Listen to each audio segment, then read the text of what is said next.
Jewish politics. And so there is, at the time of writing, a debate over who gets to speak for American Jews and who gets to claim American Jewishness. Is there a single American Jewish community? Or many American Jewish communities with competing values? What does it actually mean to be an American Jew? And if we don't know, why does the label bring with it so many unspoken assumptions about how a person is and should be? The concept of American Jewishness is one of identity. I am an American Jew. And belonging. I am accepted as an American Jew by other American Jews. These two concepts can run into each other. What happens when one or many identify as American Jews, but in a way that is unfamiliar or even unacceptable to others who also identify as American Jews? There are several million people who identify as American Jews, but that doesn't mean they all identify with one another. And it doesn't mean they all accept one another. There may be people who will read this book and decide that I am not really an American Jew. What do I do with that? What do they?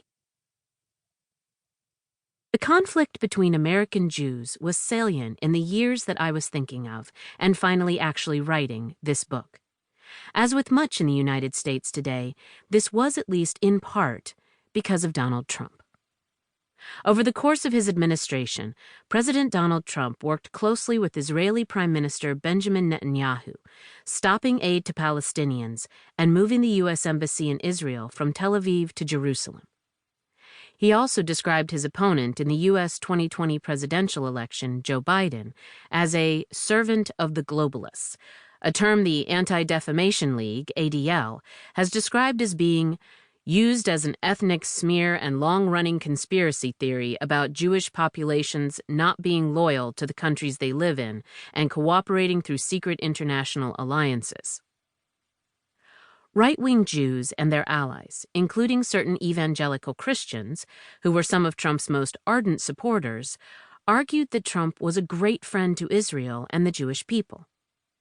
Partisan conservative Jewish organizations, like the Republican Jewish Coalition, dismissed accusations of anti-Semitism against Trump and other Republican politicians who dabbled in anti-Semitic tropes. An accusation that a Jewish billionaire was buying an election, or a digital ad altered to make a Jewish candidate's nose look larger, to name two. But mainstream, ostensibly nonpartisan Jewish organizations also drew criticism for pulling punches, celebrating the Trump administration's Israel policy. Some progressives argued that these groups were at least as loudly repudiating the left as they were censuring Trump, the most powerful person in the country. Meanwhile, liberal Jews, the majority of American Jewish voters, noted that American Jews have a range of opinions on Israel, and argued that Trump was enabling anti-Semitism at home, which was decidedly bad for Jews. Some leftist Jews, for their part, argued that the term anti-Semitism had been weaponized by the political right and warped beyond recognition, and pressed politicians not on their support for Israel, but for Palestinian rights. The conversation of what role Israel should play in American Jewish politics and what role American Jews should play in Israeli politics was also changing. Some Jewish groups present themselves as though they are speaking on behalf of all Jews, or at least in favor of what is best for and in the interest of American Jews. But who here is the bad Jew? Is it the American Jew who speaks against Israeli policy? The American Jew who remains muted on anti-Semitism because of Israel? The American Jew who purports to know what is best for other American Jews? The shift both seems sudden and is years in the making.